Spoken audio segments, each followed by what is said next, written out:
Welcome back to Fallacy Friday. In today's episode, we're examining another logical fallacy that can impact our thinking and decision making. The post hoc fallacy, also known as post hoc ergo propter hoc, which is Latin for after this, therefore because of this.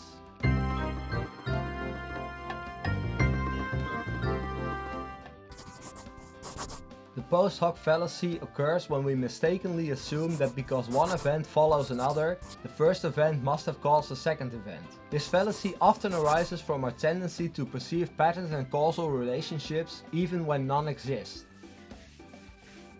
It's important to remember that correlation does not necessarily imply causation. Just because two events are related in time does not mean that one caused the other. There could be other factors involved, or the relationship between the events could be entirely coincidental. For example, let's say you observe that every time you wear your lucky shirt, your favorite sports team wins. You might be tempted to conclude that wearing the shirt somehow influences the outcome of the game. In reality, the team's victory is likely unrelated to your choice of attire, and the apparent pattern is just a coincidence. The post hoc fallacy can also lead to faulty reasoning in more serious situations, such as when policymakers draw conclusions based on limited or anecdotal evidence, leading to ineffective or even harmful decisions. Now that we've learned about the post hoc fallacy, let's explore some strategies to minimize its impact on our thinking and decision making. Here are 4 tips to help you recognize and reduce the influence of the post hoc fallacy. Tip 1. Look for alternative explanations. When you notice a correlation between two events, consider whether there might be other factors at play. Could there be a third variable that's causing both events, or could the relationship be purely coincidental? By exploring alternative explanations, you can avoid jumping to conclusions based on faulty reasoning. Tip 2. Seek out evidence of causation. Correlation does not necessarily imply causation, so it's important to look for concrete evidence that supports a causal link between the events in question. This may involve conducting further research, analyzing data, and consulting experts in the field.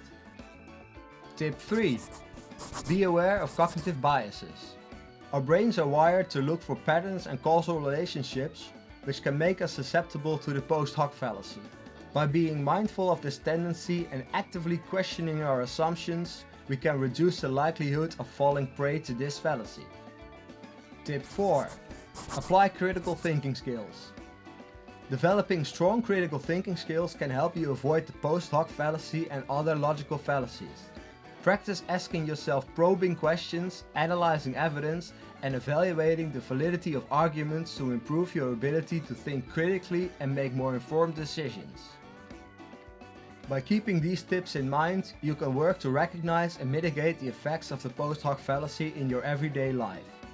Being aware of logical fallacies and actively working to minimize their influence is essential for clear thinking and effective decision making. Stay tuned for more episodes exploring cognitive biases and logical fallacies that can impact our thinking.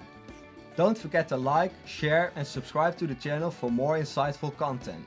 Thanks for watching, and I'll see you next time.